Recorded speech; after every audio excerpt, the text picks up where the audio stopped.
संसार में बहुत उपाय किए, संसार की सब वस्तुओं को अपने हमदार बनाया, जहाँ जिसकी जरूरत थी उसको अपने लायक बनाया। लेकिन शांति संसार में नहीं मिली तो दूसरा पहलू ये फिर कहाँ जाए, तो अंततः अपने अंदर में खोज की, जिन लोगों ने धर्म कहा या परमात्मा ही खोज या तलाश की। इस परमात्मा के नाम के लिए संसार में बड़े बड़े मेले लगे। आज ही नहीं कि आप 100-200 लोग यहाँ आ गए हैं। इस 8 अरब की आबादी में करोड़ों लोग रोज कहीं ना कहीं धर्म के काम पे लगे हैं। चाहे कोई मंदिर में जा रहा हो, चाहे कोई तीर्थों में जा रहा हो, और चाहे कहीं इस सत्संग में जा रहे हैं। सत्संग क्या है? 2 शब्दों से मिलके बना है, सत्य और संग। पहली बात तो सत्य का बोलना ही बहुत मुश्किल है, सुनना तो बहुत दूर की बात रहे। स्वामी जी ने एक बात कही कि भाई कुछ नहीं कर सको तो सत्य को बोलना सीख लो, कुछ नहीं कर सको तो। ये बात बहुत छोटी सी थी लेकिन बहुत बड़ी बात है। कबीर साहब ने कहा है, सांस कहूं तो जग जरे, झूठ कहूं तो राम। कहें कबीर दोनों करने का, तो कैसे करके इस काम किया जाए? तो सच कहेंगे दुनिया की समझ में नहीं आएगा।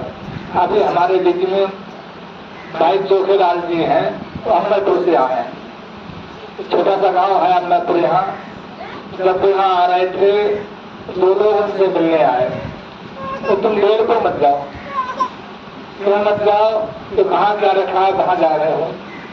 कहने वालों की बात भी सही थी, यहाँ क्या रखा है। लेकिन बात यह है कि हम सब अलग अलग थे। स्वामी जी ने सबको जोड़ के इकट्ठा कर दिया, सबको के रिश्ते में बांध दिया, एक सूत्र में बांध दिया।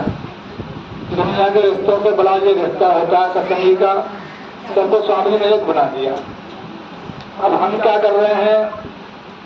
उनके जाने के बाद में लोगों को बांटने में लगे। बांटने से क्या होता है? हमारा अपना लाभ होता है। और ये बांटने का काम धर्म के नाम पर आज ही नहीं हो रहा है, तो विकास से होता रहा। धर्म एक है, परमात्मा को पाना, और परमात्मा दुनिया में एक है। सबने एक ही बात कही है, ना वो 2 थे, ना 2 हैं, ना 2 हो सकते हैं। और संसार में शांति का मार्ग परमात्मा को पाने से शुरू पूरा होता है। और किसी ने इस जीवन में परमात्मा को नहीं पाया, संसार के सारे उपाय कर लिए, उसे शांति कहीं नहीं मिल सकती। आज हम बड़े परेशान हैं पैसे के लिए। मैं एक बात कह दूं, हर एक योग का अपना अपना नियम होता है। कभी दान का योग था तो बड़े दानी थे, वो समाप्त हो गया। कभी तपस्या का योग था तो बड़े तपस्या हुए, वो भी समाप्त हो गया। आज मानते हैं धन का योग है, सबको धन के लिए कर रहा है। झूठ सत्य रात दिन उल्टा सीधा जो काम कर रहे हैं धन के लिए कर रहे हैं। ये भी खत्म होने वाला है। अति अंत, इसकी अति होती है, उसका अंत हो जाता है। हम सोचते हैं कि पैसे के बिना शांति कहाँ मिलेगी, तो शांति पैसे में भी नहीं मिलेगी। जिनके पास नहीं है वो तो दुखी नहीं है, जिनके पास है तो वो ज्यादा दुखी है। कई बार आप किसी बड़े सेठ के पास जाइए तो पाएंगे वो बड़ा बेचैन है। मैंने इस जीवन में सब तरह के लोगों से मिलके देखा और ये कहा, ना तो राजनीति में सुख है और ना ही पैसे में सुख है। लौट पौट के सबको धर्म पे ही आना पड़ेगा। आज नहीं तो कल सही। जब ये मनुष्य सर्वों से परेशान हो जाएगा और आगे आने वाला समय ऐसा आ रहा है, कोई पैसे को पूछेगा ही नहीं। आज हम सब पीछे पड़े हैं, हाय पैसा हाय पैसा। आगे आने वाले समय में पैसे की बात खत्म हो जाएगी और धर्म की बात करेगी।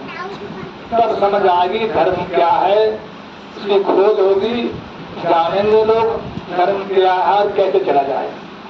आज हमने हमारे स्वामी जी ने दुनिया में बड़ा काम किया कि धर्म में जहाँ से गलती हुई थी उसकी उन्होंने वहीं दुरुस्ती की, वहीं शुरुआत की। शुरुआत कैसे की? एक चिड़िया बोल रही थी और 3 लोग जा रहे थे। चिड़िया अपने धुन में मस्ती में कुछ कह रही थी। 3 लोग थे, एक महात्मा जी थे, एक मुल्ला जी थे और एक बनिए थे। अब हर एक का अपना अपना आइडिया होता है। चिड़िया क्या कह रही है? मुल्ला जी बोले, चिड़िया कह रही है अल्लाह अकबर, कि अल्लाह तो बड़ा महान है। अब महात्मा जी बोले नहीं नहीं, चिड़िया कह रही है हाई बोले दस्तक। अब जो बने थे बोले नहीं, ये कहे नून में अदरक। तब तक आए पहलवान भी आ गए, तो तुम क्यों झूठ बोल रहे हो? चिड़िया कह रही है बंद भाग कसरत। अब चिड़िया क्या कह रही थी कोई नहीं समझ सकता। अपनी अपनी भावना के अनुसार, अपने अपने स्वार्थ में उसके लोगों ने हाथ जोड़ लिए और लड़ने लगे। धर्म का दुनिया में यही हाल हो रहा है।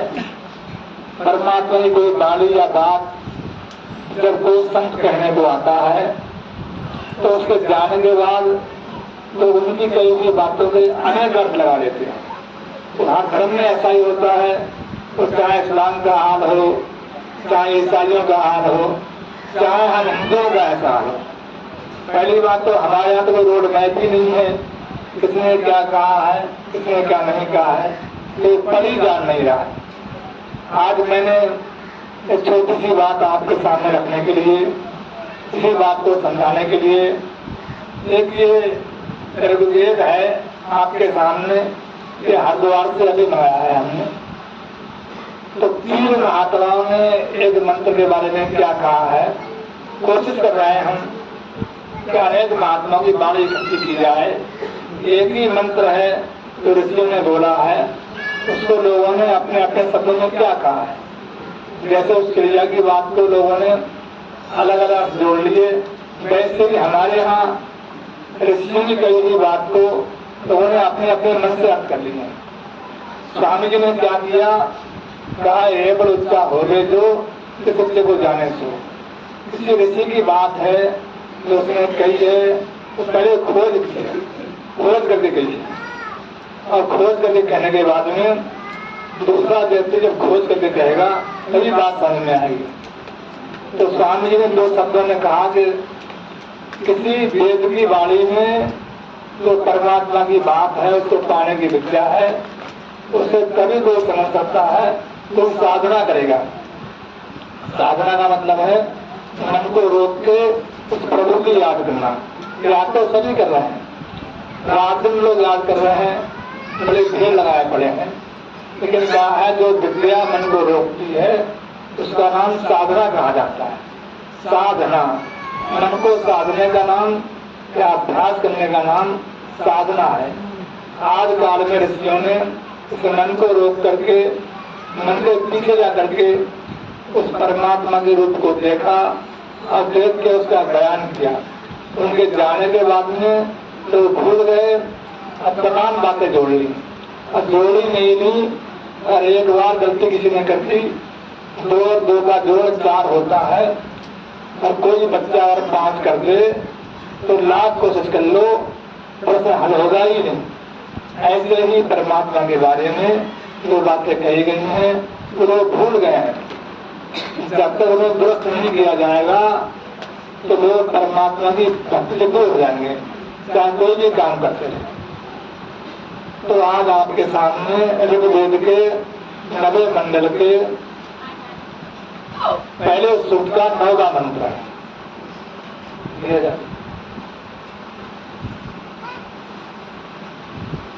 हिंदुओं में पुराने ग्रंथ या आदि ग्रंथ के रूप में वेद को माना जाता है। रामायण, महाभारत, गीता सब बाद के ग्रंथ हैं। वेद ही एक आदि पुस्तक है जिसमें समझाया गया है कि परमात्मा क्या है, उसको पाने का मार्ग क्या है।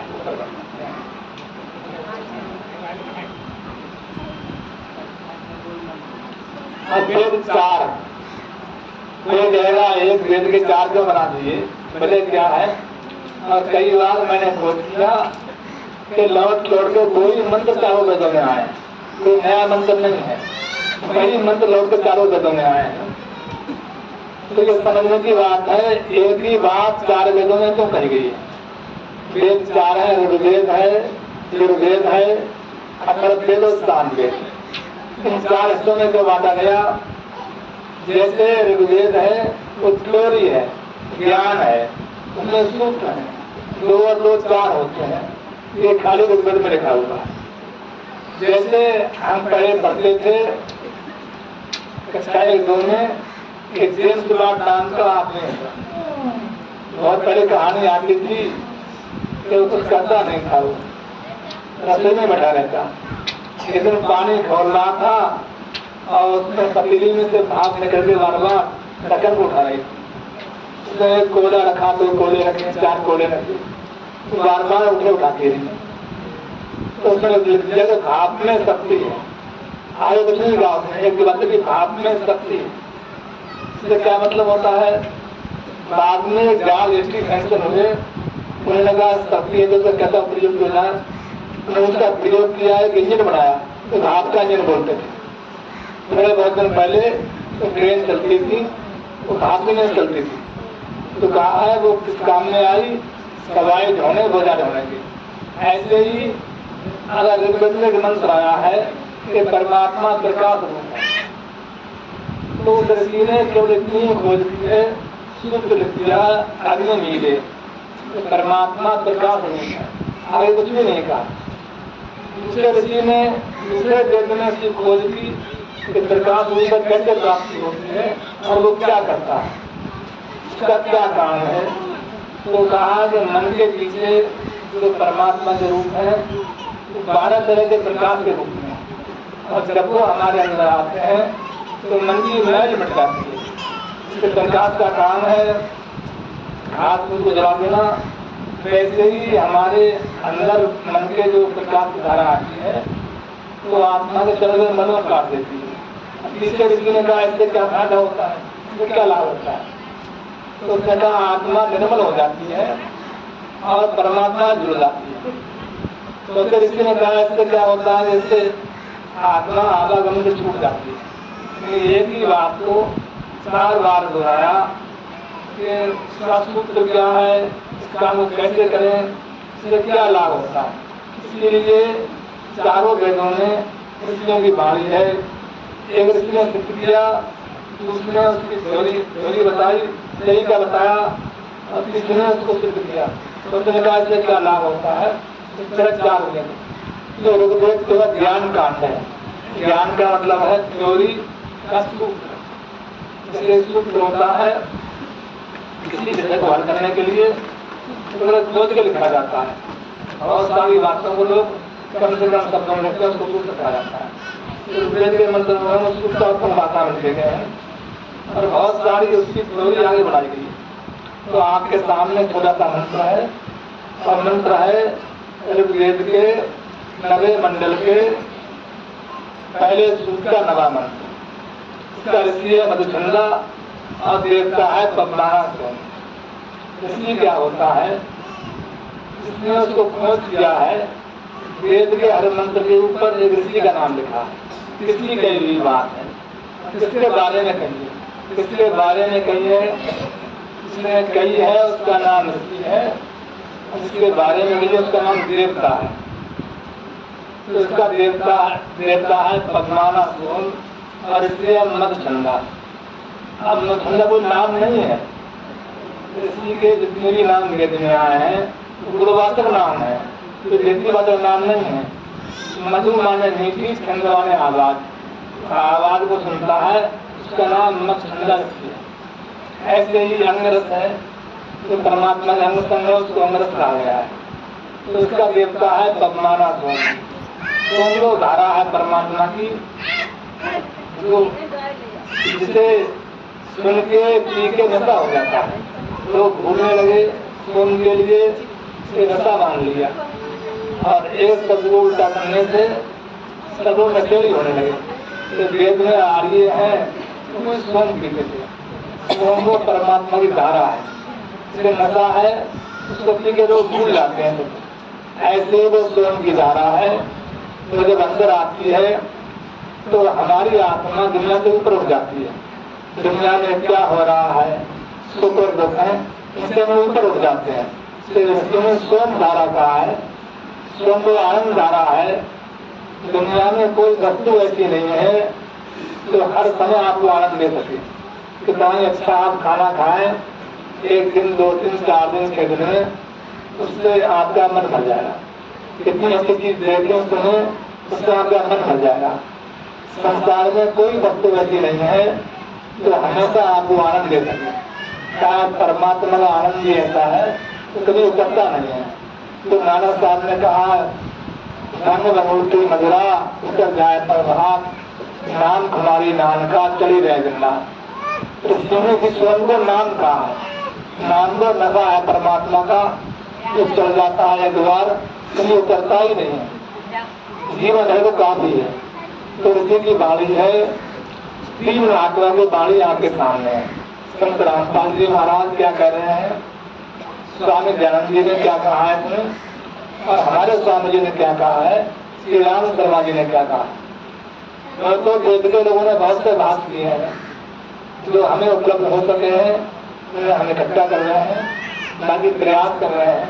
और चाहते हैं कि एक ही मंत्र के बारे में किस महात्मा ने क्या कहा है, इसके क्या विचार है, इनका सही अर्थ क्या है, इसको हम क्रम से लिख सकें, आप तक पहुंचा सकें। ये हमारी छोटी सी कोशिश है, अगर सफल हुई तो विचार करेंगे।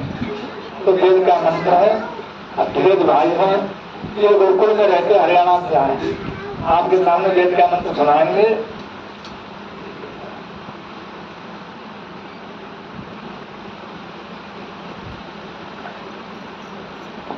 बोले स्वामी जी महाराज की जय। अभी ओम माधन्या ओटी श्रीरांति देवा शुशुभ सोमिंद्राय पातवे। ये बहुत छोटा सा है, इसका छंद है। वेद में कोई बात कही गई है वो छंद के रूप में कही गई है। क्यों छंद के रूप में कही गई है? जैसे पद और गद 2 भाषाएं होती हैं जोड़ने के लिए। पद में कोई शब्द ना आप जोड़ सकते हैं ना छोड़ सकते हैं, सिर्फ 24 खंड होते हैं। अगर उनमें एक शब्द भी आप जोड़ देंगे तो उनका नाम बिगड़ जाएगा। ऐसे ऋषियों ने सारे मंत्र छंद में कहे गए। छंद का मतलब होता है इसमें इतनी मात्राएं होती हैं, अगर एक मात्रा आप कम या बढ़ कर देंगे तो वो छंद बिगड़ जाएगा। ये मंत्र है अभीम अनन्या। ये शब्द आया इसमें अभीम अनन्या, और इसमें शब्द है धा। धा और घा रहा 3 शब्द एक ही जगह पड़े जाते हैं। तो थोड़े बहुत पढ़े लिखे लोग ध्यान दें, हिंदी में आधा था, आधा घा और आधा हा एक ही तरह लिखे जाते हैं, बहुत बड़ा अंतर नहीं है। तो इसको क्या पढ़ा है लोगों ने, अभीम अनन्या। ये है अनन्या शब्द, रामपाल जी ने घा पढ़ दिया, उसको उन्होंने अभीम अनन्या। बहुत बड़ी कहानी है, टीवी में आप सुनते होंगे। उन्होंने कहा अभीम अनन्या। अनन्या माने बिना धनाई, बिना धनाई। इसलिए गाय होती है धनाती है, धन माने गाय। उनका ये अर्थ है कबीर साहब के बारे में। जब कबीर साहब दुनिया में आए तो बहुत बड़ी कहानी लिखी है, और लोग सुनते हैं, बड़े प्रसन्न होते हैं कि ऐसी बात कह दी उन्होंने सुने नहीं थी। मैं एक दिन टीवी में सुन रहा था उनका, मैंने खोज की और पढ़ा और जाना तो बच्चे कहा हुई है श्रद्धाली अहन्या, अभिम अहन्या। उन्होंने आगो धा पढ़ दिया है, अभिम अहन्या। अहन्या का मतलब है बिना धनाई हुई, कुमारी गाय, तो ब्याई ना हो। अब इसीलिए अर्थ को लेकर के बहुत लंबा पूरा भाष कर दिया, दुनिया को दिखा दिया कि हम बड़े विद्वान हैं। क्यों? कबीर साहब दुनिया में आए तो कहानी जोड़ती बहुत आगे। छोटी सी बात को बड़ी करने के लिए कहानियां जोड़ना पड़ती हैं। वो कहानी जोड़ दी। कभी साथ दुनिया में आए तो वो किसी का दूध नहीं पी रहे। अब परमात्मा को बड़ी चिंता हुई, छोटा बच्चा है, दूध नहीं पी रहा है तो कैसे चलेगा। तो एक महात्मा बन के आए, उन्होंने घर पे गए नीरू नीला के और कहा कुंवारी गाय बनाओ। कुंवारी गाय, कुंवारी गाय में तो ब्याही ना हो, धनाई ना हो। उस गाय को नमाओ। महात्मा जी ने उनके पेट पे हाथ रखा, गाय दूध देने लगी। करीब सामने दूध किया। अब ये कहानी जोड़ के रामपाल जी ने बहुत अपने भक्तों को समझा दिया कि वेद में भी कभी का जिक्र है। कभी साहब आते हैं, जब संत आता है तो कुंवारी गाय का दूध पीता है। कुंवारी गाय का मतलब बिना ब्याह ही गाय का। लोग सुनते हैं हम बड़े खुश होते हैं, बात तो बढ़िया है, क्योंकि वेद में क्या लिखा हुआ है कोई नहीं पढ़ रहा है। मैंने सोचा कि वेद में कोई किसका कहानी हो ही नहीं सकती।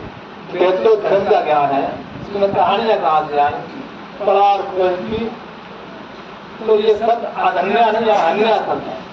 इसका स्वामी जी ने क्या किया है, अविनाशी धारा, अविनाशी धारा है। अन्न माने महाराज कहते हैं सनातन में किसका क्या किया, अहन्या धेनु, अहन्या धेनु अबद्ध गाय, यानी गाय का वध नहीं करना चाहिए। गाय जो अबद्धनीय होती है ये अक्षय श्रीराम जी का सारवाक्य है। अब स्वामी जी धेनु माने धारा भी होता है और धेनु माने गाय भी होता है। वेद में कोई पशु पक्षी इंसान का जिक्र नहीं है। वेद एक धार्मिक ग्रंथ है, आध्यात्मिक ग्रंथ है। वेद में जो भी शब्द है सब गुणवाचक शब्द है। उन्हीं गुणों के नाम पर लोगों ने बाद में नाम रख लिए हैं। इसलिए एक पशु है, इसके दूध में वो सतत ज्यादा होते हैं तो उसको हमने गाय कर लिया, धेनु कर लिया। लेकिन वेद में धेनु शब्द आया है तो धारा के लिए आया है। कौन सी धारा, जो हमारी आत्मा का पोषण करती है। उसका आगे में अन्य शीलन माने दूध देती है। दूध क्या होता है, गाय संत को जाता है तो धारा वो दूध देता है। दूसरा क्या है, गाय है, अगर कोई दूसरा नहीं जानता है दूध हमें प्राप्त नहीं होगा। ऐसी परमात्मा दुनिया में है, संत ही है तो परमात्मा से धारा वो लेकर हमें देता है। वैसे परमात्मा दुनिया में है, हमें इसका कोई लाभ नहीं हो रहा। जब संत मिलता है तो उन धाराओं से हमें जोड़ देता है। तो वो धाराएं क्या करती हैं कि तुम अब यहाँ से सुन माने बच्चा कहा गया, क्योंकि स्वामी जी ने कहा है सुन माने गतिशील, इसमें गति है। अब दो बातें होती हैं, सुन का बच्चा सभी जानते हैं, गतिशील कोई नहीं जानता है। स्वामी जी ने तो उसका गतिशील होता है, बच्चा है उसमें वृद्धि होती है। आप बूढ़े हो गए, हम थोड़ी बढ़ रहे होंगे, हम नहीं बढ़ेंगे। बच्चा उसमें गति होती है, उसकी रोज वृद्धि होती है। इसलिए शिशु को वेद में गतिशील कहा गया है। तो स्वामी ने इसका अर्थ दिया है अविनाशी धाराएं इस गतिशील रस को तरपत करती हैं, इंद्रिय पात्वे से आत्मा के पोषण को स्वयं बढ़ाती हैं। अब इसका अर्थ पढ़ते हैं, स्वामी दयानंद जी ने क्या किया।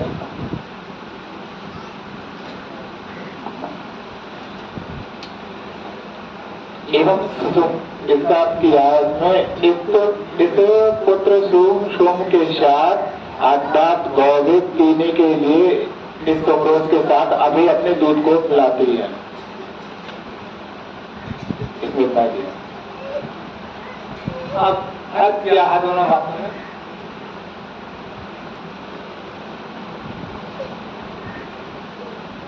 इस पुत्र स्वरूप सोम के साथ इस सोमरस पा के आनंद में रहकर ही इंद्र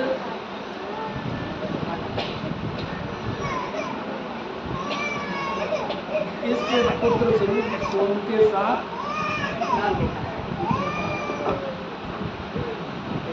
आबद्ध हुए। इस पुत्र रूप स्वयं के साथ आबद्ध हुए इंद्र को पीने के लिए इस सोम रस के साथ अब अपने दोस्त को मिलाते हैं। ये स्वामी दयानंद जी का अर्थ है आर्य समाज की ओर से। एक बात उसमें कही गई है कि इंद्र को सोम पिलाने के लिए दूध पिलाते हैं। इंद्र को सोम पिलाने के लिए अबद्ध गाय दूध मिलाती है। मंत्र वही है, अंतर क्या है? इंद्र क्या है? इंद्र माने एक देवता के लिए रूप में कहा गया है और सोम माने वो नशा हो गया। जैसे लोग भांग में दूध मिला के पीते हैं तो उसका अर्थ कर लिया कि इंद्र को सोम पिलाने के लिए दूध पिलाती है। लोग भूल गए सोम क्या है, इसकी जगह सोम को आके नशा कर लिया, तो नशा हो जाता है और दूध में मिला के उसको पीने लगे। गलती जब एक बार हो गई, बार बार लोग उसी बात को दोहराते हैं। आज लोग जानते हैं कि वेद में सोम का अर्थ क्या होता है। वेद में शब्द है हरित सोम। हरित के दो शब्द होते हैं, हरा भी और आकर्षण। तो उसके शाब्दिक अर्थ कर दिए कि हरा सोम छन्नी पे छान के पियो। उसका लोगों ने अर्थ लगा लिया है कि शिव जी या शंकर जी सोम पीते हैं। और अभी अभी आपने देखा पूरे सावन के महीने में लोग आते हैं। हमारे यहाँ जो है सब में कावन निकलती है, शिव की झांकी निकाली लोगों ने। तो गाना गा रहे थे, पार्वती जी भोला भांग तुम्हारी, मैं घोटत घोटत हारी, अब ना घोटी जावे, एक जना की हो तो घोटी रोड ना घोटी जावे। और जोर शोर से गाना गा रहे। तो संगत जी जवाब दे रहे हैं उनके लिए। तो कह रहे हैं सुन गणपति मैं तारी, तुम घोटो भांग हमारी, तुम भांग रहना जावे, तुमको गौरा छोड़ दे, तो भांग का छोड़ी जावे। कह रहे हैं मैं तुम्हें छोड़ सकता हूँ, भांग को नहीं छोड़ सकता। तो वजह क्या थी? ये वेद मूल पुस्तक है, एक बार गलती हो गई तो लोग उसी गलती को दोहराते चले आ रहे हैं। एक बार एक जैसा बोल गया, सुधार कोई नहीं रहा है। मैंने कई बार एक कहानी सुनाई आपको।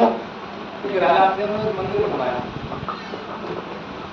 बड़ा सुंदर मंदिर बनवाया राजा ने और अपने गुरु जी को बुलाया। कहा महाराज हमने मंदिर बनाया है, आज चले।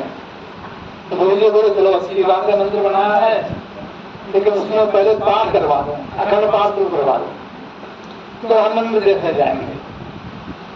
कहा पाठ के हाथ सारे ब्राह्मण बुला के पाठ करवा दो। राजा ने आदेश कर दिया, सचिव से कहा जाओ सारे विद्वान ब्राह्मण बुला के ले आओ, अखंड पाठ शुरू करवा दो। अब कहा एक वैकेंसी निकाल दी कि राजा के यहाँ ब्राह्मणों की आवश्यकता है। तो ब्राह्मण पहुंच गए, उनकी पत्नी ने वहां देख लिया, जाओ राजा बुला रहे हैं। चले गए वो। राजा ने कहा जाओ मंदिर है वहाँ, पाठ शुरू कर दो, अखंड पाठ शुरू कर दो। बहुत बड़ा मंदिर था, शायद एक कोने पे जाके महात्मा जी पंडित जी बैठ गए। कुछ तो आता ही नहीं था उनके लिए, क्या पाठ करें। वो निकलता था ना तो बोलने लगते, जो कुछ तो मन को, जो कुछ तो मन को, जो कुछ तो मन को। वो उनका पाठ बन गया। उनकी तनख्वाह की 100 महीना, वो रोज रोज यही पाठ करने लगे। अब दूसरे पंडित जी एक और आए। राजा ने कहा जाओ उनकी मंदिर में जाओ, पंडित जी और बैठे नहीं पाठ करना। पंडित जी वहां पहुंच गए, वो दूसरे कोने पे जाके बैठ गए। तो पहले वाले पंडित जी समझने लगे आप तो हम अकेले थे, तो रखना 2 हो गए, तनख्वाह बढ़ जाएगी। तो जो को जब मुंह को मैं तनख्वाह बांध के आया हूँ, तो जो तो को है तो मोको, तो को है तो मोको, जो तू करके आया है वो मैं करके आया हूँ, तुझे मिलेगी वो मुझे मिलेगी, ले लेने नहीं आया हूँ। अब दोनों अपने अपने जोर से बातें कहने लगे। तो जाता लोग जोर जोर से बोलने लगते। अब मंदिर था बड़ा। राजा ने कहा महाराज एक ब्राह्मण और एक पंडित जी और रहती है। वो भी गए मंदिर में, देखा ने वहां पाठ करना था तो जोर जोर से बोल रहे थे। पहले वाले कह रहे जो कुछ है तो मोको, और दूसरे कह रहे जो को है तो मोको। अब तीसरे पंडित जी बोले बताओ ये क्या पाठ कर रहे हैं, ये क्या लग रहा है, कब तक ये क्या लग रहा है। वो भी जाके एक कोने पे बैठ गए। तो कुछ तो बोलेंगे ही, बता देंगे। तो वो भी कहने लगे ये कब तक करो चलेंगे, ये कब तक करो चलेंगे, ये कब तक खेल रहे, कब तक चलेंगे। तो उनका पाठ बन गया। एक कोना खाली रह गया। क्या 1 मिनट और चाहिए? अब राजा ने कहा जाओ एक ब्राह्मण को बोल ले आओ। नहीं, वहां भेज दिया। वो कहाँ गए? 3 कोने में ब्राह्मण बैठे हुए अखंड पाठ कर रहे थे। एक कह रहे जो कुछ है तो मोको, जो कुछ है तो मोको, दूसरे कह रहे जो तो है तो मोको।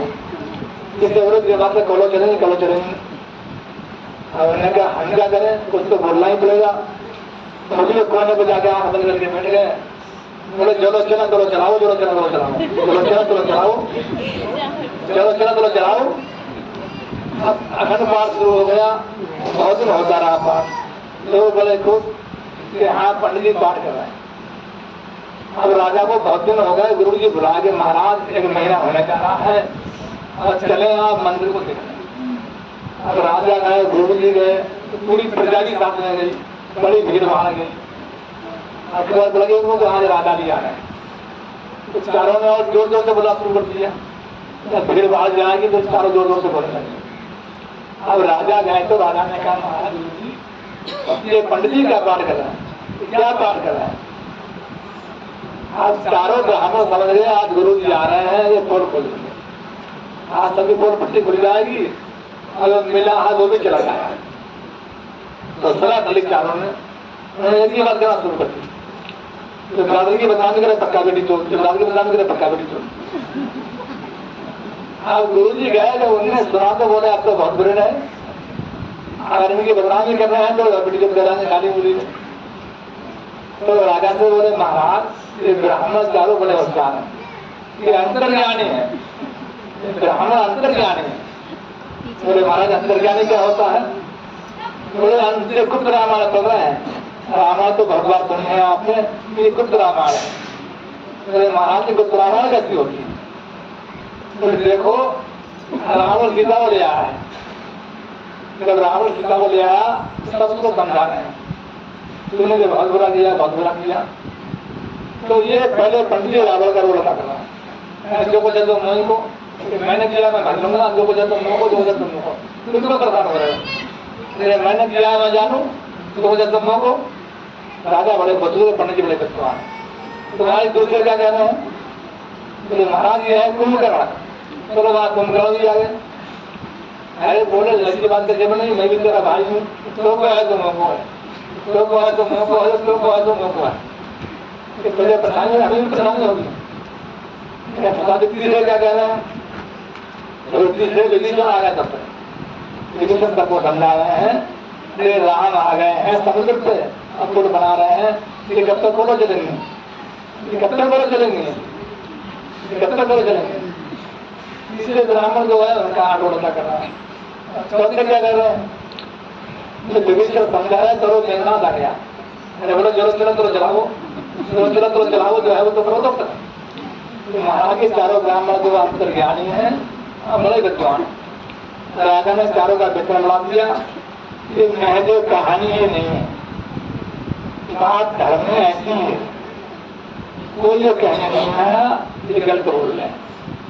मैंने आपने धर्म में जो भी पढ़ा लिखा है, एक बार कहीं गलती हो गई है, दूसरा आदमी आया ये नहीं कहा कि फला गलती हो गई तो ठीक कर लिया यार, उसको रिपीट करने आया, उसकी गलती को सत्य करने में लगा हुआ है। हमारा पूरे धर्म में सब कुछ यही है। अभी बहुत दिन पहले आपने हंगामा सुना, पिछली बार भी मैंने कहा इस चौपाई रामायण की थी, दुनिया में बड़ा हंगामा खड़ा हुआ। अरे भी रामायण बहुत बड़ी पुस्तक है, उसमें हजारों चौपाई खंड है। अगर ये चौपाई खंड कम कर देंगे कौन सी मुसीबत हो जाएगी, लेकिन नहीं। हमारे कुर्ता पे गंदगी लगी है अगर तो हमारी फैशन बन गई है, शान बन गई है। हम छुड़ाना नहीं चाहते उसके लिए, क्यों? कि हमारी शान है।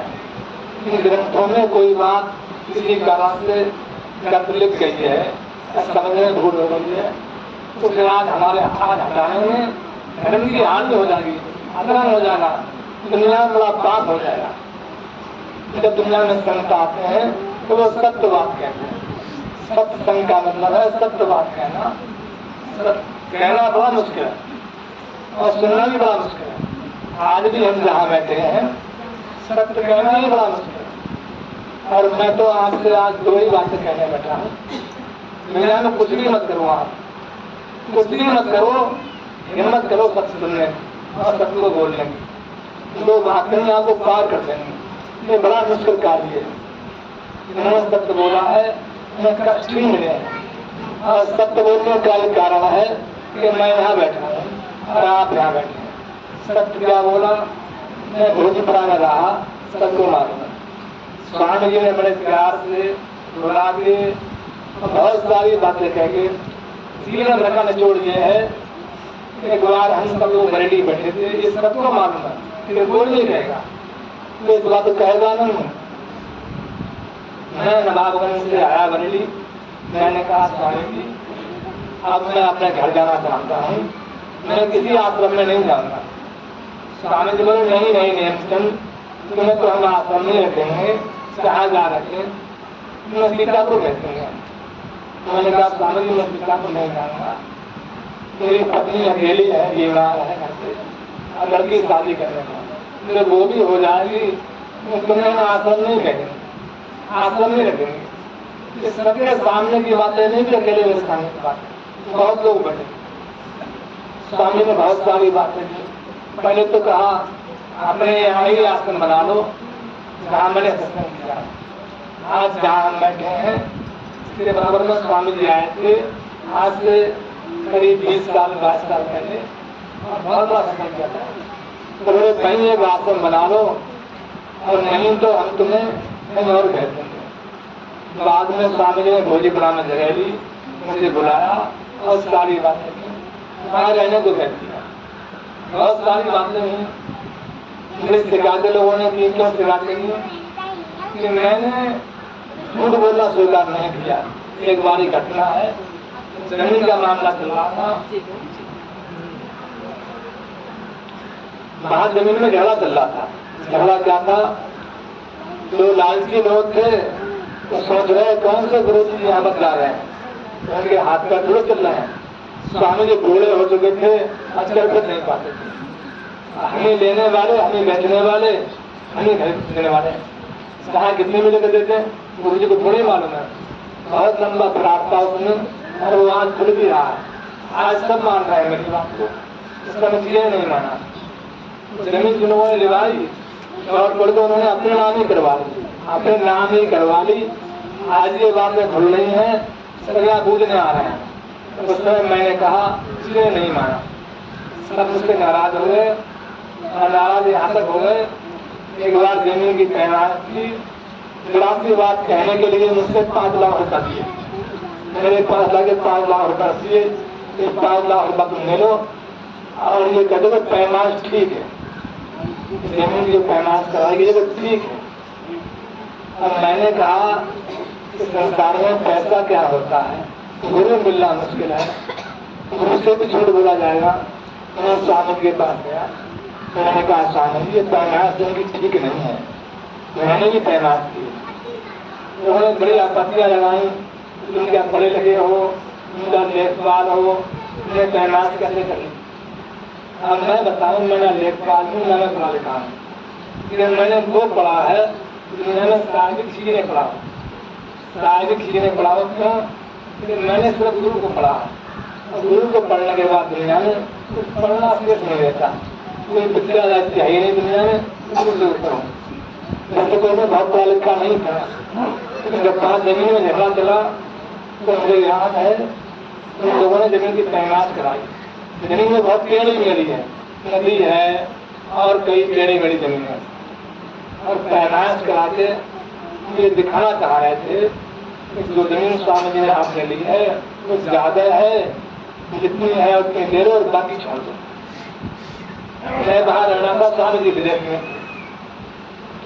अब मैंने सोचा स्वामी जी आ जाएंगे, मुझसे भी कहेंगे तो मैं क्या जवाब दूंगा। मेरे पास गीता नहीं, मीटर नहीं, अकेले ही मैंने वो जमीन नाप के अपने कदमों से रास्ता बना दिया। रास्ता बना के जाके दे दिया स्वामी जी को, स्वामी जी इतनी जमीन है। अब दूसरे लोग गए, कई लेखपाल गए, तहसीलदार गए, नहीं इतनी जमीन है, नहीं इतनी जमीन है। दिन भर बहस होती रही और इस नौबत से बहस आ गई। लोगों ने स्वामी से कहा स्वामी जी और इसे बाहर रखोगे तो हम 50 लाख रुपये आपको देना को नहीं देंगे, इससे बातें निकाल दोगे तो 50 लाख रुपये आपको दिला नहीं देंगे। अब गुरु के सामने क्या पैसा क्या बताते हैं? अरे बोले नहीं उन कंट्रों में बात नहीं निकाल सकता, जमीन में भी बेचना पड़ जाए, आसन में भी बेचना पड़ जाए। तो बड़ी बातें करते हैं भैया जी की, कहा भैया जी कहा नहीं, क्या तुलना की मेरी हजारों बातें ऐसी हैं जो आके मेरे सामने बात करें। मैं नवाबगंज में था, भैया जी ने वहां सस्ता लगा दिया, एक पड़ोसी एक गाँव में, स्वामी जी विदेश में थी, मैं वहां आश्रम में था, पड़ोस में सस्ता लगा दिया। मेरे सामने समस्या ये थी, आश्रम में ना रहूं तो दिक्कत है, और बाहर आ जाऊं तो लोग कहने बड़े अहंकार।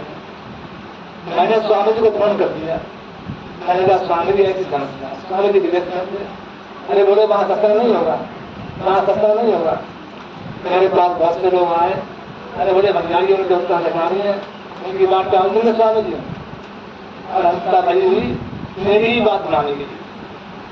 तो मैंने ये कह करके जब कहा भोजी पुराने था, तो मैंने जाकर स्वामी जी को एक नक्शा किया। बाद में बड़ी पैमाइश हुई और बहुत झगड़े हुए, जमीन को उतनी निकली इतनी, और मैं चाहता वहां पर उन लोगों से मिल जाता, मुझे पैसा भी मिल जाता, और मैं वहां रह भी रहा होता, मेरे वहां से कोई नहीं निकालता, जो निकाला नहीं वहां यही सब लोग थे तो वहां बुलाई खड़ाई कर रहे। मैंने कहा नहीं, सत्य ही बोलना चाहिए, और सत्य बोलने का परिणाम ये हुआ, सत्य में बड़ी शक्ति होती है, सत्य बोलने वालों को सोचना ही नहीं पड़ता है। मैंने जीवन में कहीं सोचना ही नहीं पड़ा आज तक क्या कहना है क्या करना है। सत्य बोलने वालों को कम बोलना पड़ता है, और झूठ बोलने वालों को बहुत बोलना पड़ता है। तो झूठ को छिपाने के लिए बराबर आपको बोलना पड़ेगा। जैसा स्वामी जी ने कहा, पैसा ही मैंने समझा और पैसा ही लोगों को समझाया, देर सवेर होगा वही जो मैंने कहा। हमसे कितने हो सकते हैं, परेशानियां कितनी हो सकती हैं, वो सब है, वो सब ही रहेगा, उसे बदला नहीं जाएगा। संत की वाणी सत्य होती है, क्योंकि संत ही परमात्मा में जुड़ा होता है, और वो हमें परमात्मा में जोड़ने में आता है। जीवन पर स्वामी जी ने बड़ी मेहनत की, गाँव जाकर के सबको जोड़ा, कैसे परमात्मा के नाम से आपको जोड़ा। परमात्मा का नाम ही ऐसा है तो सबको जोड़ सकता है। दुनिया में कोई दूसरी वस्तु ऐसी नहीं है जो इंसानों को जोड़ सके, सारी बातें तोड़ने का काम करती है, धर्म ही जोड़ने का काम करता है। इसीलिए स्वामी जी ने कहा है धर्म रक्षक की रक्षा, धर्म की रक्षा से सबकी रक्षा होती है। धर्म की रक्षा क्या है? हम धर्म को समझें और धर्म को मतलब आचरण करें, समझें और उसको चलें। हम समझ लेते हैं और चलते नहीं हैं तो भी धर्म धर्म नहीं कहलाता है। ये स्वामी जी ने कल शब्दों में धर्म की व्याख्या कर दी है कि धर्म न स्थान में है, धर्म न पुस्तकों में है, धर्म आचरण की वस्तु है। हम बड़ी बातें करते हुए हैं अच्छी अच्छी, हमारे आचरण खराब हो तो क्या फायदा है धर्म में? संत कहता है कि जो कहो कर्म में वचन में एक बात, जो हमारी वाणी हो वैसी हमारे कर्म है। संत अपनी वाणी से कम समझाते हैं, कर्म से बहुत समझाते हैं। आज रोज दुनिया को उपदेश करते हैं कि दुनिया झूठी है, यही छूट जाएगी, संसार झूठा है, यही छूट जाएगा। तो हो क्या रहा है? धर्म के नाम पर उपदेश करने वाले हमें सिखा रहे हैं दुनिया झूठी है, और अपनी सब दुनिया बनाने लगे, दुनिया बना रहे हैं, हमें सिखा रहे हैं कि पैसा बेकार है, सब चीजें बेकार है। लोग उनका विरोध भोग रहे हैं, और विरोध के कारण ये हो रहा है कोई किसी की बात को सुन नहीं रहा है।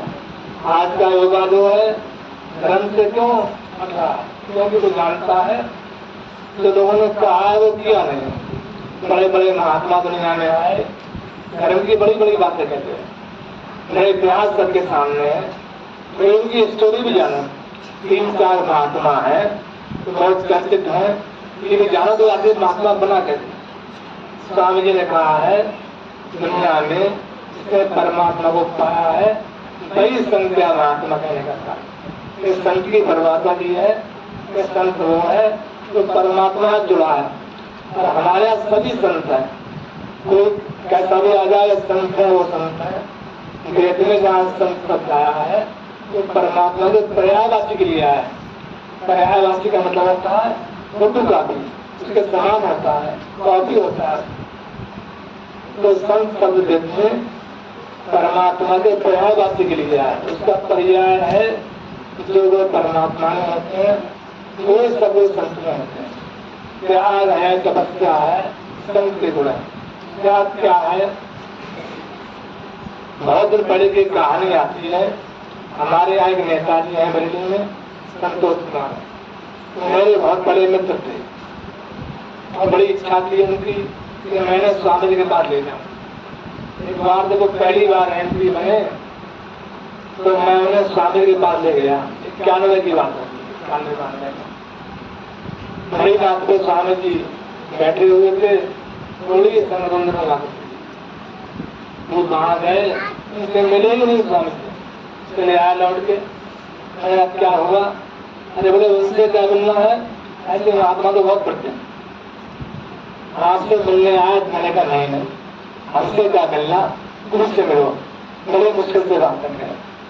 उनके मन में ख्याल था कि महात्मा आते हैं और पैसा जोड़ते हैं और बड़े बड़े होटलों में ठहरते होंगे। एक दिन रात्रि की बात है, कसरान मोहल्ला में स्वामी जी बरेली में ठहरे हुए थे। सत्संगी थे केवल लाल जी, उनके छोटे से मकान में स्वामी ठहरते थे। छोटी सी गली पतली थी, मैं बाहर खड़ा हुआ था। रात के 10 बजे की बात थी। उन्होंने बरेली में चुनाव चल रहे थे, नगर निगम के चुनाव थे। तो कई लोग वहाँ वोट मांगते फिर रहे थे। संतोष जी भी साथ में थे। उन्होंने मुझे देखा, बोले तुम यहाँ कैसे रात में? मैंने कहा हमारे स्वामी जी रुके हुए यहाँ पर। बोले कहाँ है स्वामी जी? और उनके मन में ख्याल था जहाँ स्वामी जी है वहाँ चेले भी होंगे, चेले होंगे तो वोट भी होंगे। तो रात में स्वामी के पास ले गए मैंने, तो देखा कि स्वामी जी एक टूटी हुई चारपाई पर, छत के ऊपर, कुमार का महीना था, ऐसे ही लेटे हुए। 15-20 लोग थे।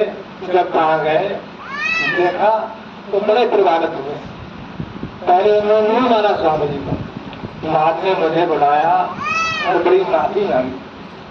मेरे हम तो समझते थे कि साधु महात्मा आते हैं, बड़े बड़े होटल में ठहरते हैं, कि स्वामी जी हैं कहीं बड़े कीमती होटल में ठहरे होंगे, और ये तो ऐसी जगह सो रहे हैं यहाँ पर, कोई सो भी नहीं पाएगा।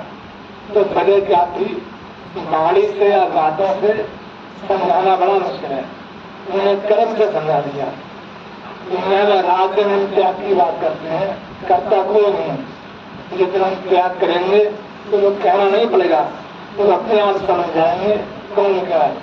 मुझे नहीं कहना पड़ रहा है, जो कुछ कहेंगे हम कर्म से कहेंगे, मतलब से नहीं कहेंगे।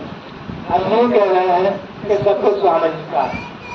दुनिया कहते पड़ रही है सब कुछ स्वामी जी का है, सब कुछ स्वामी जी का, तो परेशानी का कहा भी है मेरा मुझ में कुछ नहीं, तो कुछ सत्तोर तेरा तुझको सांसे क्या लगेगा? ये परमात्मा सब तेरा ये है, मेरा क्या है इसमें? और तेरा तुझे जन्म में मिलेगा जरा। तो कहा है कि है तो बात सही, कि मेरा मुझको सांसे तुझ लगेगा तुम्हें, मेरा ही मुझे देने देते हुए चित लगता है। ये कहना आसान है, तेरा तो गुरु का है, करना बड़ा मुश्किल है। तो आज आप बड़ी मुश्किल से समय निकाल के यहाँ पर आए। समय निकालना चाहिए। पहली बात तो काम का समय है, और काम तो आपको हर समय है। दूसरी बात, आने जाने में बड़ी परेशानी। सत्संग किस लिए होता है कि सारे दुख दूर हो जाए। हम तो काय के दुनिया में है, दुख दूर नहीं हो जाते। ये वो जगह है जहाँ लोग दुख को भूल जाते हैं। वो दुनिया में दुख को दूर नहीं कर सकता, दुख को भुलाया जा सकता है। मुझे याद है एक बार बहुत पहले मेरे दांत में बहुत दर्द हो रहा था। जब शाम हुई दर्द शुरू हो गया, मैंने रात भर में रोता रहा और सोचा सुबह बाहर जाऊंगा, सुबह बाहर जाऊंगा। सुबह उठा वो दर्द खत्म हो गया। दर्द तो खत्म नहीं हुआ, लेकिन ध्यान जहाँ बढ़ गया। शाम को खुश हो गया। तो ऐसे ही दुनिया के सुख कहीं बढ़ते नहीं है, सत्संग में जाकर के लोग भूल जाते हैं। इतनी देर को हम दुखों से हट जाते हैं। ये आज ही नहीं, ऐसा तरीका रहा है। इतना दुखी हो, परेशान हो आदमी सामाजिक प्राणी है। तो समाज में रहता है तो समाज में रह करके ही दुख बढ़ जाते हैं। बहुत दिनों पहले की बात है, तो भूलने लगे आज संसार में दुख क्यों बढ़ रहे हैं कि हमने अपना जीवन बिल्कुल एकलवादी बना लिया है। सबकी लाइफ पसंद हो गई है। कोई किसी के दुख को पहले होता था, ये सब लोग मिलकर बैठते थे, कितनी परेशानियां हैं तो हल हो जाती थी।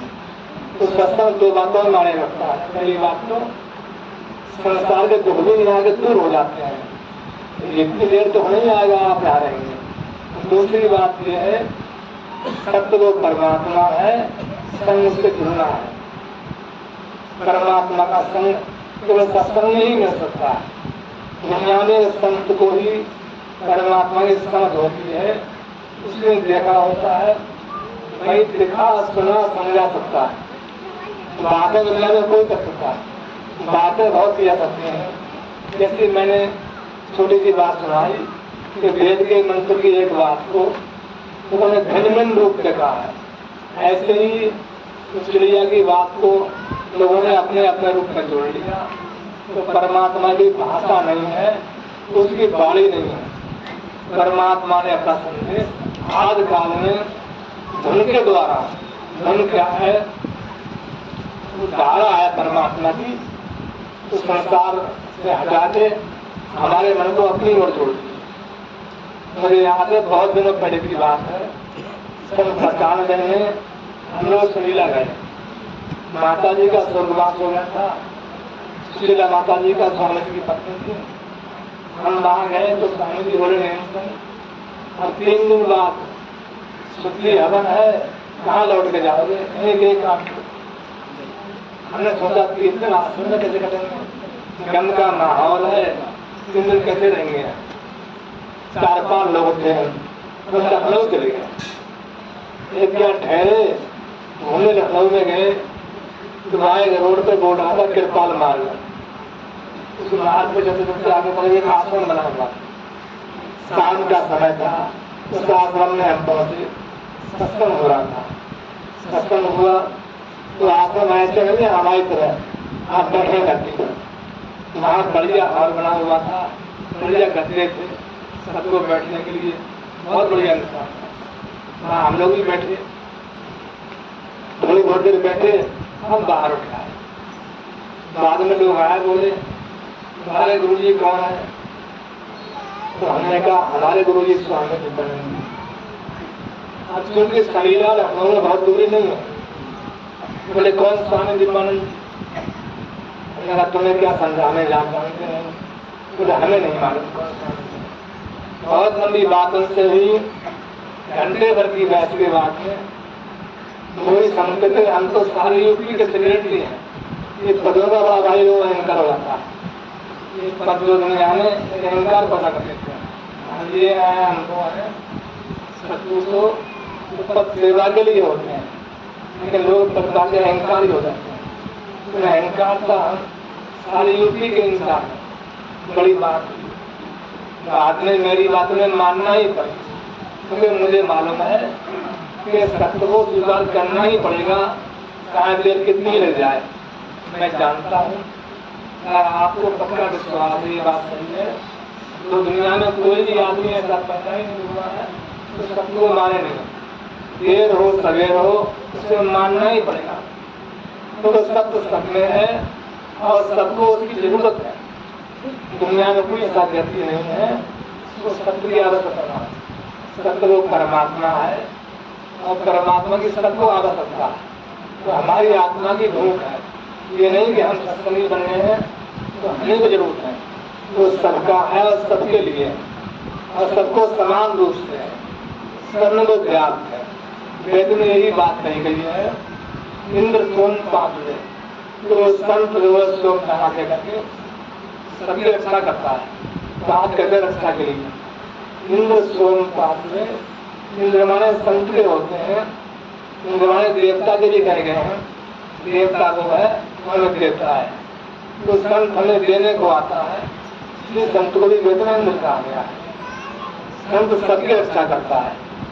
तो हमारी आपकी माने या ना माने, कई बार सोचते हमने नाम ना ले लिया तो भजन ही नहीं कर रहे। एक बात में आज आपसे कहते हैं, ये भजन तो आप कर ही नहीं सकते। भजन करने की कोई चीज थोड़ी है, भजन तो गुरु ही करता है और नहीं करवा सकता है। नाम में इतनी शक्ति है, आप चाहे कहीं चले जाए तो राम आपको बुला ही लेगा, चाहे कोई तरीका हो। मुझे बहुत दिन पहले की कहानी याद आती है। मैं इस गाँव में कुछ दिनों प्रधान रहा। जब प्रधान था, कई बार यहाँ प्रधान रहा, आसपास के लोग मुझे खूब जानते थे।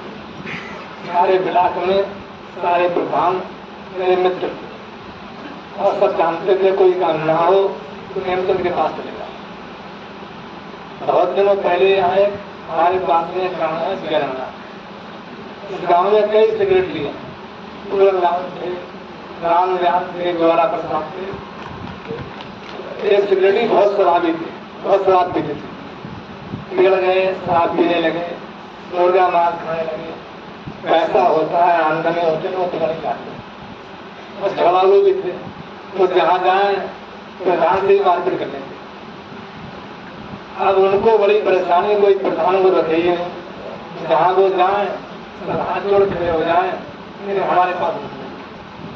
बाद में वीडियो ने मुझे बुलाया, मेरे नेमचंद हमारी मजबूरी है कि इनका रिटायरमेंट का साल है, रिटायर यहीं से होंगे, इनका ट्रांसफर कहीं कर सकते हैं, हम तुम्हारे भेज देते हैं। मैंने कहा वीडियो साहब, मैं सत्संगी आदमी और जो पीने खाने वाले आदमी, फिर नहीं तुम्हारे यहाँ भेज देते हैं। मैंने मेरे यहाँ भेज दिया। यहाँ आए वो, देखा उन्होंने थोड़ा बहुत संगत का बड़ा असर होता। मेरे सामने उन्होंने पीना छोड़ दिया, हमारे खाना भी छोड़ दिया। 2-3 साल रहे मेरे साथ। बाद में एक दिन स्वामी जी मिलक गए हुए, आर्य त्रिकाली में सत्संग हो रहा था, वो वहां जा रहे थे, मैं रोड पे खड़ा हुआ था। मुझे देखा रहे तुम कहते हैं, मैंने कहा हमारे स्वामी जी बैठे हुए। मैं वो उनके पैर छुए और उस समय 500 रुपया सेवा दी, 25 साल पहले की बात। बाद में बात हुई तो मैं तो महाराज जी का नाम लिया है। मैंने कृपा से महाराज जी संसार में नाम लिया था, संसार में नाम लिया था। तो मुझे याद आए कि महाराज जी नाम देने के बाद में आप इतने कैसे बिगड़ गए। मेरे सब संगत का असर है और अब मैं तेरा सत्संगी बन गया, तुम्हारे पास आ गया, मेरे पास सलाह हो गया है। उन्होंने बड़ी सेवा की और जब मुझे आखिरी समय आया तो उन्होंने मुझे बुलाया, मेरे हाथों में उनकी मौत हुई। तो मैंने जो बात इसलिए कही यहाँ से कि नाम में बड़ी शक्ति है। नाम परमात्मा का बीज है, कहीं खत्म होगा ही नहीं। गुरु की मेहर है तो आपको नाम दिया है। नाम के शब्द या मंत्र नहीं है। किसी ने कहा 4-5 शब्द देंगे, इससे क्या होगा? ये क्या नहीं होगा? ये परमात्मा का बीज है, खत्म होगा ही नहीं। आपको परमात्मा के पास ही ले जाएगा। दुनिया में आपका कुछ ही करें, वजह क्या है? बात मान लेंगे, रास्ता आसान हो जाएगा। नहीं बात मानेंगे, कुट के जाना नहीं पड़ेगा। नाम में इतनी शक्ति है तो तुम्हें कहीं और नहीं जाने देगा। आप दुनिया में चाहे जहाँ जाकर देख जाइए, सब में चक्कर लगाइए। मुझे याद है, मैंने किसी को नहीं कहा कहीं पर मत जाओ, तुम खूब जाओ, खूब दौड़ लो। जैसे वो जहाज को पंछी पर जहाज पे आवे, जैसे कौआ जहाज पे बैठ जाता है समुद्र में, बहुत होता है कि कहीं कोई जगह बैठने को मिलती नहीं है, दौड़ के फिर जहाज पे आ जाता है। ऐसे ही नाम में इतनी शक्ति है, ये पानी के जहाज के समान है। ये परमात्मा की कृपा से नाम मिलता है, इससे मिल जाता है। इसका नाम परमात्मा ने लिखा नाम है। आप दुनिया में कहीं जाओ, दौड़ दौड़ के कहीं पर आ जाओगे। इसमें इतनी मिठास है, इतनी मिठास कहीं पर नहीं है। और यही संसार के सुख और दुख की बात, सबने ऐसे लगे रहेंगे दुनिया में। इस नाम में इतनी शक्ति है कि वो टूटने नहीं देगा। जैसे कहा है कुम्हार जो है घड़ा बनाता है, बाहर से टूटता भी है और अंदर से हाथ भी लगा रहता है।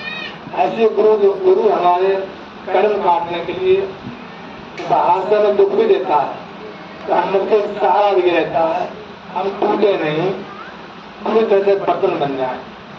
तो गुरु हमें साफ करने के लिए हमारी आत्मा के छाए हुए मल संस्कार काटने के लिए इस संसार में नाम दे करके हमें प्रकाश देता है और प्रकाश के बाद आवाज देता है। उस आवाज का काम ये, आवाज ही परमात्मा का संदेश है, वही हमें सुनाती समझाती है क्या करो क्या मत करो। दुनिया में कोई फैसला कर ही नहीं पा रहा है क्या ठीक है क्या गलत है। रोज हम सुबह को उठते हैं, सोचते हैं क्या कहें क्या नहीं कहें। मेरे पास बहुत से फोन आते हैं।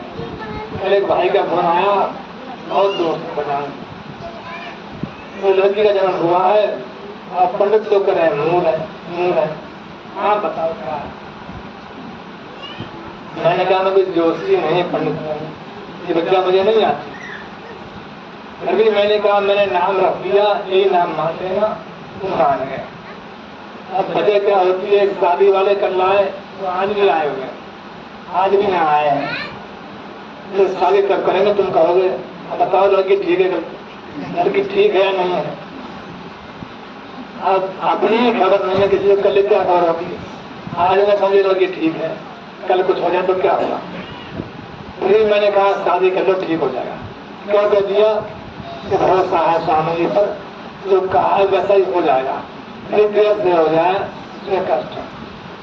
ये नाम एक धारा है और धारा को वेद में धेनु कहा गया है। धेनु माने गाय भी होती है, धेनु माने धारा भी होती है।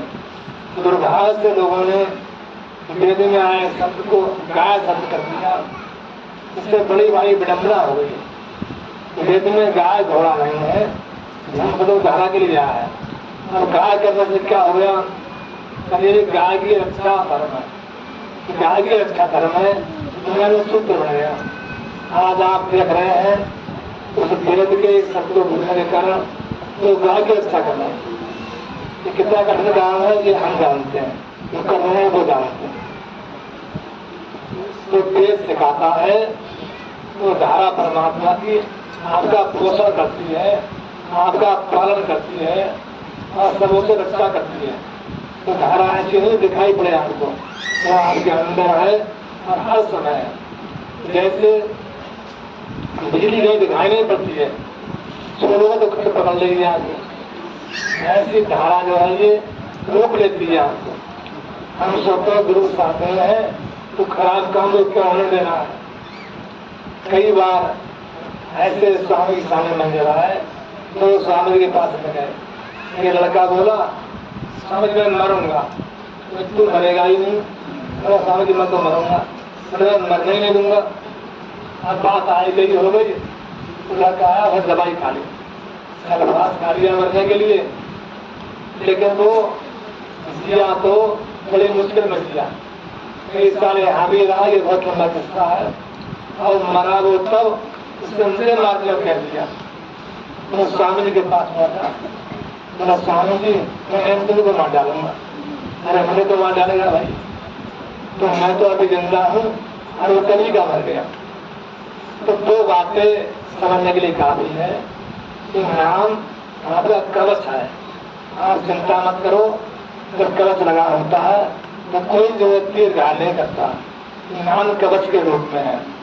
कहते केरल के पास में कवच था तो गुरु ने ये नाम रूप के कवच दिया है आपके लिए। वेद में सूर्य संत के लिए कहा गया है, संत का दिया हुआ कवच है जो आपके पास में है। दुनिया की कोई चीज आपको घायल नहीं कर पाएगी। परेशान तो आप हो सकते हैं, परेशान क्यों होते हैं, गुरु की याद आने के लिए। आप कोई परेशान नहीं होगा तो याद करेगा ही नहीं। सुख में सब भूल जाते हैं। बड़े बड़े लोगों को आप जानते हैं, उनके सारे काम बन गए, कोई यहाँ नहीं आता। यहाँ बहुत से लोग आए, उन्होंने बड़ी बेगारी ली, ये काम हो जाए तो काम हो जाए, सारे काम हो गए, सारे काम कर गए, सब चले गए। तो गुरु के बेवकूफ रहे हैं। दुनिया में संत को ठहरना बड़ा मुश्किल है। अगर आप धोखा देंगे तो अपना ही नुकसान करेंगे। इसका कोई नुकसान है नफा है, तो दुनिया में काम ही नहीं है। एक ही काम है, जो वहां जाए उससे परमात्मा से जोड़ देना। आप निश्चिंत रहें कि जहाज में आप बैठ रहे हैं, बैठे ही रहें। मैं ये बातें बार बार कहता हूँ कि बहुत समय हो गया, 50 साल का समय बहुत लंबा होता है। बोलते बोलते मैं थक गया, कभी ये शरीर ऐसा भी हो जाएगा इससे आवाज निकलना बंद हो जाएगी। तो अगर आप बातें ही सुन करके धर्म को समझेंगे तो आप बैठ जाएंगे, समझ नहीं पाएंगे। कम से कम बातों में मान लीजिए, जीवन है तो एक ही बात काफी होती है। मैंने शुरू में आपसे कहा, फिर भी कह रहा हूँ, जब मैंने नाम दान लिया तो मैंने समझ लिया कि स्वामी जी पूरे गुरु देख लिया, सारी बातें हो गई। अब जीवन बीतने की ओर है, बहुत से उतार चढ़ाव हुआ है। एक मिनट को मन में कोई बात आई ही नहीं, किसी और की बात दुनिया में हो सकती है। बड़े बड़े महात्माओं के पास जाने का मौका मिला कि मैं जहाँ जा गया तो स्वामी जी की याद आई। इसलिए मैं विश्वास दिला रहा हूँ आपको, दुनिया में कहीं मत जाइए, सब में धोखा धोखा इसलिए है कि आपकी पूर्ति यहीं से पड़ेगी, इनके मतलब गुरु जी से पड़ेगी। आपकी पूर्ति स्वामी जी करेंगे, दुनिया में कोई नहीं कर सकता। क्या है, जल की मारी खेती जल से ही हरी भरी होती है।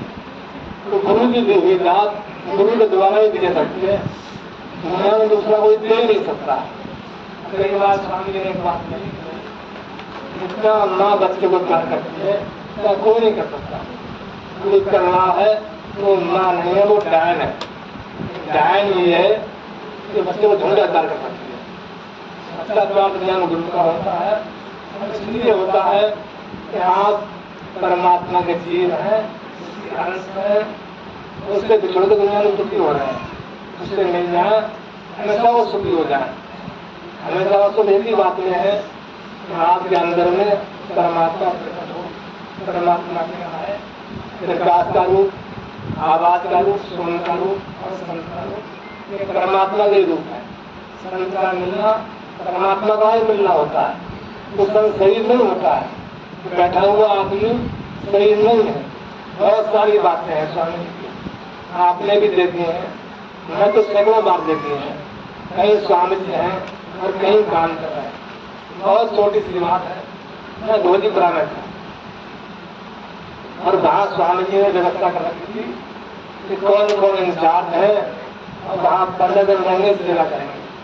अरे सेवा की बात चल रही थी, वो बड़े चालाक होते हैं। सोचे गुरु जी आ जाए तो सेवा करो, चले जाए तो कौन कर रहे हैं। मैंने देखा भी शनिवार में होता था, वो सेवा कर रहे हैं। स्वामी चले गए हैं तो पता रख के बैठ गया, गुरु जी गए। गुरु जी गए रात में वो देखे तो दौड़ भाग करने लगे, दौड़ भाग कर रहे हैं, भाग के चलते हैं। बड़ा भारी था। मुझे बहुत समय मिला है आश्रम में रहने का। मैंने जीवन में कभी नहीं समझा गुरु जी यहाँ नहीं, कभी नहीं समझा। जितना काम उनके सामने किया उससे दुगना काम उनके पीछे किया। गुरु देख रहा है, उसका दिखाना चाहिए। ऐसी घटना भी होली सामने भाई वीरेंद्र थे, उनका वहां बैच लग रहा था, होली के आसपास था। उनके बैच में कोई नहीं था, 2 ही 3 लोग थे। होली के आसपास का महीना था, तो आश्रम में आए और दवाई लेने बदली चले गए। स्वामी जी विदेश में थे, सबके फोन नंबर स्वामी जी ले गए थे साथ में, पूछते रहे कौन है कौन नहीं है, कौन है कौन नहीं। उन्होंने फोन किया वीरेंद्र जी को और बहुत देर बात की फोन से, क्या हो रहा है, तो सारी बातें बता दी उन्होंने। आप बोलने ये हो रहा है, ये हो रहा है, ये हो रहा है। बाद में पूछा क्या तुम भी आश्रम में हो? जल्दी में कहे हाँ गुरु जी। कहते थे हाँ गुरु जी। उन्होंने स्वामी जी ने फोन कर दिया। अब वो बड़े घबराए कि हमें कहती हम आश्रम में हैं, हर स्वामी जी आश्रम में पूछने नहीं लगे। तो उन्होंने हमको फोन किया कि प्रधान जी और स्वामी जी का फोन आए, तो मैंने वीरेंद्र आश्रम में है। मैंने कहा ये तो तुम झूठ बोल गए, अब उसे हम भी झूठ बोल जाए, हमारे बाद और से पूछेंगे तो कहते सब झूठ ही बन रहे। तो वजह क्या है, हम समझते हैं स्वामी जी अपने रहे मन पर धुंधा डालना है। उन्होंने समझा तुम चाहो चाहे झूठ बोलो, परमात्मा देख रहा है, वो तुम्हें समझाने को कभी कभी ऐसी बातें कर देते हैं तुम समझ जाओ, उसे छिप नहीं सकते। इसलिए कम से कम बातों में दो बातों की मेरी प्रार्थना है, इस संसार में जीना है, आज सबको जीवन पूरा करना है। आज ये भौतिक बात का है, हिम्मत करके आप दुनिया में जिएंगे, अब जीना जो कमजोरों को नहीं रह गया, आप साहसी हो, बलवान बनो। बलवान की सभी सहायता करते हैं, वो दुनिया में कमजोर की सहायता नहीं करता। हाँ, दुनिया में कमजोर मत बनो, बलवान बनो और कहीं दुखना मत लो। आप इतने बलवान और सक्षम हो, मैं वचन देता हूँ, कोई काम आपका, कोई काम आपका ऐसा नहीं है जो हो नहीं, कोई काम ऐसा नहीं। आप कोई काम सोच के देखो, ये सारे काम होंगे, लेकिन समय से होंगे। आप चाहते जल्दी हो जाए, बच्चों प्रज्ञान उठ बैठ जाए, तुम्हारी बात है, ऐसा नहीं है। आप स्वामी जी के बच्चे हो, सारे काम होंगे। तो पूर्ण परमात्मा है संसार में, आपके कल्याण के लिए आधार है और सबका कल्याण कर दिया। जीवन में जहाँ भी रहो सुखी रहो। मैं नहीं चाहता धर्म मरने के बाद छोड़ा जाए। दुनिया में सबसे बड़ी बीमारी है धर्म के नाम पे उधार कमा रहे हैं। मजदूर भी मजदूरी करता है तो साल को पैसे बनता है, महीने 2 महीने का उधार कोई नहीं करेगा। लेकिन अफसोस है धर्म के नाम पे सभी उधार कर रहे हैं। कमाया दिए रहो, मरने के बाद मिल जाएगा, किसी को स्वर्ग मिल जाएगा, किसी को मुक्ति मिल जाएगी, किसी को कहाँ पर या दोनों कहाँ मिल जाएगा। आजकल महीना चल रहा है कनागत का, इसे बोलते हैं श्राद्ध का महीना। यहाँ दो वहां पहुंच जाएगा, यहाँ दान करो और वहां दान पहुंच जाएगा। श्राद्ध का महीना है। थोड़ा दिमाग देके सोचो, दुनिया की कोई भी भौतिक वस्तु परमात्मा के आप पहुंचती ही नहीं। ये कौन सी कोरियर डाक है जो वहां डालो वहां निकल जाएगी, वो कोरियर नहीं है। सब लोगों को धर्म बहका दिया ऐसी बातें कह करके। दान पे श्रद्धा ये कोई तर्पण नहीं है, सही तर्पण है भजन करना। अगर आप अपने पूर्वजों को विश्वास देना चाहते हैं, 1 घंटा बैठ के उस परमात्मा के नाम का स्मरण करो, वही वहां पहुंचेगा। दुनिया में कोई दूसरी वस्तु वहां नहीं पहुंच सकती है। और सबसे बड़ा श्राद्ध का दिन आज है। आज आप यहाँ पर आए हो, इतने ब्राह्मण आए, इस भगवान से ब्राह्मण ही तो है। ये सबसे बड़े ब्राह्मण इसलिए है ये परमात्मा को जानते हैं, नई जाति में पैदा नहीं हुए हैं। तो सबसे बड़ा फल सत्संग देना होता है। ये सीधे जो है हमारे पुत्रों के पास जाएगा, ये खाएंगे तो परमात्मा याद करेंगे, और खाएगा तो शराब पिएगा, मुर्गा खाएगा। ये सबसे अच्छा दिन मिला है आपको, कुमार का महीना है, श्राद्ध का पक्ष है, एक साथ सारे काम आपके हो जाते। हरिद्वार जाओ, नकली पुण्य करने जाओ, सबसे बड़ा पुण्य यहीं पर है। सारे काम पुण्य के। अरे गाय की सेवा करना तो या दो, घोड़ों खिलाना तो यहाँ दो, कमियों खिलाना तो यहाँ दो, यहाँ वो सारे काम हो रहे हैं तो कहीं हो सकते हैं। आज कई बार लोगों को लगता है कि मैं बड़े आराम से, मेरे गांव में लोग सोचते हैं मेरा अच्छा काम चल रहा है, कई लोग सलाह कर रहे थे उनका अच्छा काम चल रहा है, मेहमान रहे तो मौज करते रहे, अरे महात्मा बन गए तो मौज कर रहे। जिनके ऐसी मन में बातें आ रही हैं तो आके यहाँ बैठे और सब पैसा ले लें, मेरा झाड़ा ले लें, पूरे महीने रहे यहाँ पर। मुझे 2 रोटी चाहिए मुश्किल से, मिल जाए तो अच्छी, नहीं मिले तो भी बात। किसी के मन में ऐसी अगर कोई शंका है तो यहाँ बैठो, खर्चा करो आराम से, और जो बच्चे सब ले जाओ, जो बच्चे सब ले जाओ, अब काम पड़े तो पूरा कर जाओ। माफ करना किसी के बच्चे का काम नहीं है। दुनिया में सबसे बड़ा खराब काम पैसा, पैसा सबके मन खराब करता है। चाहे वो कोई कहीं रहने वाला है। दया बहन ने बड़ी सेवा की स्वामी जी की। मैं आपको बेमतलब की बातें सुना रहा हूँ, इसमें कुछ गहराई है। दया बहन ने बड़ी सेवा की स्वामी जी की। पूरा जीवन कुमारी रही, जहाँ रही, साथ में रही स्वामी जी के। पूरा जीवन दान दे दिया। और हुआ क्या, स्वामी जी ने सेवा लगा दी पैसा गिनने की। पैसा गिनो रखो, पैसा गिनो रखो, तो पूरे जीवन में पैसे नहीं लगी रही। बाद में मैंने उससे बात की, बड़ा वो चिट्ठी तुझे मालूम नहीं कहा रखी है। बोले भैया मुझे तो मालूम ही नहीं है, मुझे पैसा ही गिनती रही, पैसे नहीं लगी रही। अब पैसे ने क्या किया उसको, वही देखना वही उठना, उसी में जीना उसी में मरना। उससे लोभ हो गया और लोभ का कारण सबके सामने आपके सामने क्या हुआ क्या नहीं हुआ। ये पैसा एक जहर है, माया और कामनी तुरंत वाली दो है। कमली और दमली बहुत करीब आते हैं, इनसे निकलना बहुत मुश्किल है, इनसे कोई सुन ही नहीं कर सकता है। सबके बस की बातें हैं। स्वामी जी ने बहुत सारे काम किए ऐसे। स्वामी जी जगह हम इंसान है, वो खड़ा जैसा मेरा चश्मा होता है वैसा दिखाई पड़ता है। तो कहा है संत महात्माओं का आई क्यों दृष्टिकोण दूसरा होता है, हमारा दूसरा होता है। संसार में कोई वस्तु ऐसी नहीं है जो उन्हें बांध सकती है।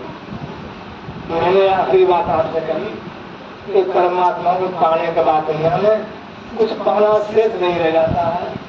कोई वस्तु दुनिया में उससे अच्छी नहीं है, चाहे धन हो, चाहे दौलत हो, चाहे संतान हो, चाहे स्त्री हो। परमात्मा सबका मालिक है और उसमें सब गुण होते हैं। एक बार अगर आप अपने मन को परमात्मा से जोड़ देंगे, सारी बातें अपने आप ठीक हो जाएंगी, कोई दिक्कत ही नहीं रहेंगी। बोलिए स्वामी जी महाराज। अब जैसा कि सबको मालूम है, उम्र का तकाजा है, मैं बोलते बोलते थक चुका और मैं तो समझता हूँ अपने काम मुझसे नहीं होता रहा है। कोई भाई आ जाओ बैठ करके इस मेरे काम को शुरू कर दो। अब मुझसे ये काम नहीं होता रहा है। मैं बैठने बोलने से बहुत परेशान हूँ। ये शरीर भी है, ये कब तक चलता रहेगा। बहुत लंबा समय हो गया, मुझे उम्मीद भी नहीं थी इतने दिनों दुनिया में रहना पड़ेगा। बहुत 70 साल होते हैं, बहुत लंबा समय दिया स्वामी जी। तो सबसे बड़ी प्रार्थना है कि मेरे भी अब चलने का समय आ चुका है। ये मत सोचो मैं बहुत बेकार बुला रहा हूँ। मैंने तुमसे एक ही बात मांगी है, तुम कुछ काम मत करो, तुम दिन आपके हैं और एक दिन मेरा है। और इसमें तो आप कंजूसी कर रहे हो, तुम आपकी गलती है, मेरी गलती नहीं है। वो कहते सत्संग भूल जाते हैं। सत्संग कैसे भूल जाएंगे? सत्संग भूलेंगे तो गुरु को भूल जाएंगे। क्या तो है तो सत्संग भूल जाते हैं। हमें याद है तो सत्संग होता था तो हम तो दिल गिरते करते थे, आज ये दिन है, कल वो दिन है, कल जाएंगे, स्वामी जी मिलेंगे, सब दुख दूर हो जाएंगे। महीने भर के सारे दुख, सारी परेशानियां वहां जाके खत्म हो जाती थी। तो वैसे ही एक दिन आ रहा है आपसे, जैसे आ जाओ वैसे आ जाओ, जैसे आ रहे वही बात है। या कोई भाई पैसा आपसे नहीं चाहिए, आप बहुत दे चुके हैं और बहुत दे रहे हैं। अब आओ बैठो खाओ, आपका ही दिया हुआ है, आपका ही बनाया हुआ है, मेरा कुछ भी नहीं है। यहाँ पर वो किया है वो आपने किया है और आपके लिए ही है। मुझे इसमें कुछ न चाहिए कि गुरु का था गुरु के लिए, गुरु के काम के लिए। अब मैं तो सोचता हूँ कि 4 लड़के यहाँ पर रहे, अब मैं लिखने पढ़ने बोलने में असमर्थ हो चुका हूँ। मेरी बड़ी इच्छा थी लोग यहाँ रहते पढ़ते सीखते, और कई बार लोग सोचते रहकर नौकरी मिल जाएगी, यहाँ नौकरी मत करो, मैं नौकरी करके देखना, बाद में देखना इसका क्या परिणाम है, उसका क्या परिणाम है। उस नौकरी में सब कुछ मिलेगा और उस नौकरी में खाली एक ही चीज मिलेगी, परमात्मा की नौकरी में सब कुछ मिलता है। मैं मिसाल इसकी आपके सामने हूँ। मैंने कहीं नौकरी नहीं की, मैंने नौकरी में सकती थी और ये सब कुछ मिला है, लेकिन सामने मिलना चाहिए तो सब मिल चुका है। मैं खुशी हूँ, सुखी हूँ और बड़े शांतिपूर्वक संसार में रह करके अपना जीवन पूरा कर लिया है और जीवन में कोई कष्ट हुआ ही नहीं, होगा ही नहीं। मैं आपको भी आज आशीर्वाद दे रहा हूँ। आप एक ऐसे आदमी के सामने बैठे हैं, आप ये कह ही नहीं सकते हम परेशान हैं। जितनी परेशानियां हैं वो सब मैंने झेल ली हैं, आप झेलेंगे ही नहीं। ईसा मसीह आया तो सबके पाप ऊपर ले गया।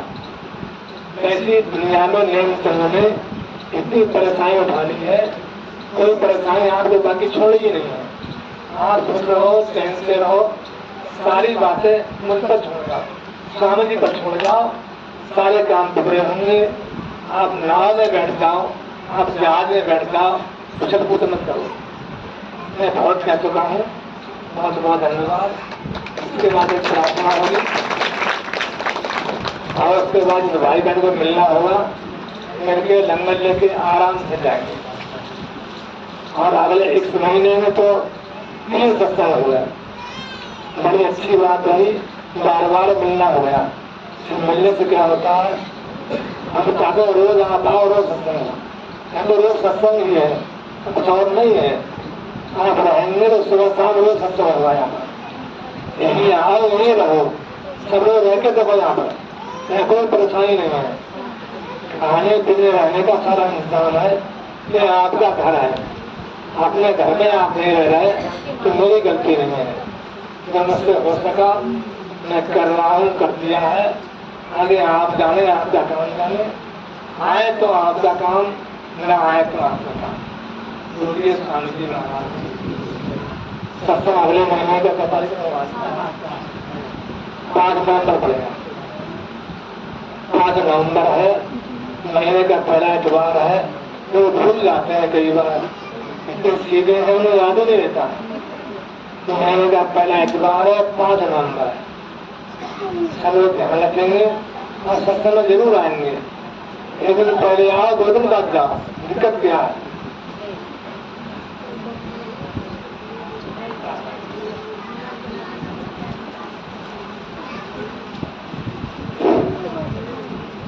अभी प्रार्थना होगी, सब लोग साथ में बोलेंगे।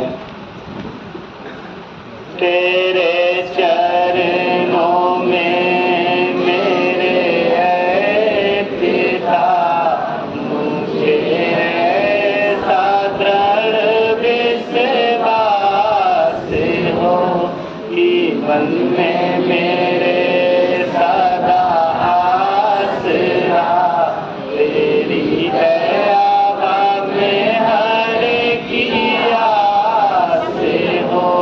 तेरे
जी महाराज की जय।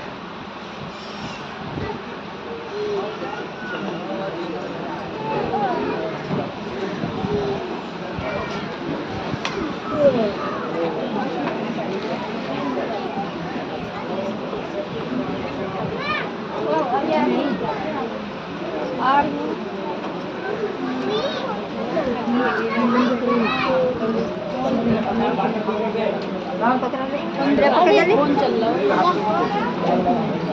है।